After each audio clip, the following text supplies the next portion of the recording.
International Communication Association atau ICA selenggarakan konferensi tahunan ke-74 pada tanggal 20 hingga 21 Juni secara hybrid bersama Universitas Padjadjaran dan Universitas Unika Atmajaya. ICA 2024 Jakarta Bandung Hub ini mengangkat tema Human Rights Advocacy The Communication Challenge. Ketua Komite ICA Indonesia sekaligus Wakil Dekan Vkom Unpad, Profesor Atwar Bajari, menilai komunikasi menjadi poin penting dan krusial untuk membantu penegakan dan advokasi hak asasi manusia yang selama ini masih termarginalkan. Kita mengetahui bahwa peran komunikasi itu sangat krusial dalam arti bisa sangat penting untuk membantu penegakan dan advokasi hak-hak asasi manusia yang selama ini mungkin terabaikan, ditutup-tutupi, kemudian bahkan dibiarkan begitu, sehingga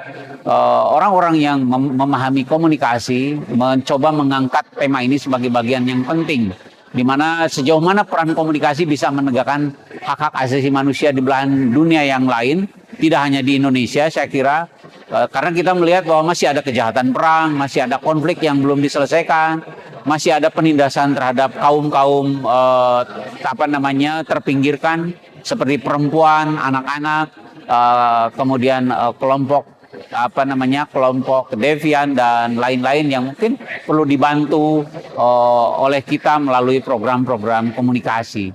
Hari pertama konferensi ICA 2024 Jakarta Bandung Hub diisi sesi panel 1 dengan topik Media and Human Rights dan sesi 2 Communication Mental Health, Indonesian and ASEAN Perspective. Sementara untuk hari kedua diisi sejumlah sesi paralel seperti disinformasi dan misinformasi dalam ilmu komunikasi. Pengisi materi pada sesi panel pertama, sekaligus wartawan senior Dandi Laksono menilai media memiliki tantangan besar dalam menyuarakan hak asasi manusia.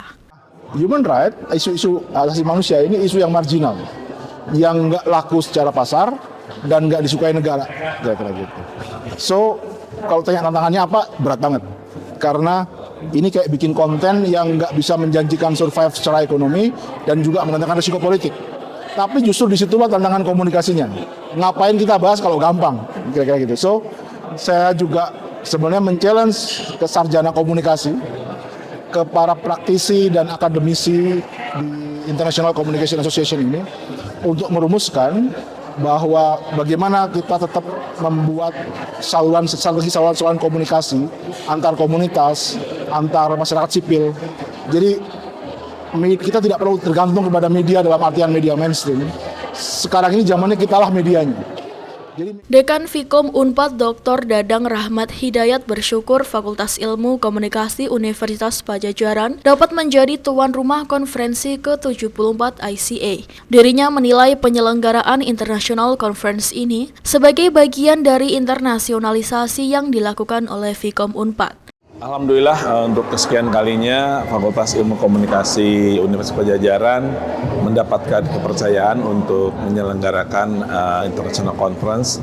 Kali ini bersama ICA, International Communication Association, salah satu asosiasi komunikasi internasional yang tertua dan terbesar juga di dunia. Dan topik yang didiskusikan pada hari ini adalah berkaitan dengan hak asasi manusia, ya, human right, dikaitkan dengan problem komunikasinya. Kami beruntung mendapatkan kesempatan untuk menjadi penyelenggara dalam International Conference dikaitkan dengan 74 tahunnya ICA. Dan ini juga terkoneksi, kegiatan ini tidak hanya diikuti oleh teman-teman peserta dari Indonesia, tapi juga di seluruh dunia dan dilaksanakan secara hybrid. Salah satunya adalah di Gold Coast, kemudian di India, di China. Jadi sekaligus kegiatan ini bagian dari internasionalisasi Fakultas Ilmu Komunikasi. Selain diisi seminar, 74 Annual Conference ICA juga menampilkan presentasi poster hasil seleksi dari sekian banyak pelamar yang ditampilkan secara apik di selasar auditorium pasca sarjana Fakultas Ilmu Komunikasi. Dari Jatinangor, Sumedang, Aras Arafani, Bayu Murti, Divya Unpad TV untuk WSM TV.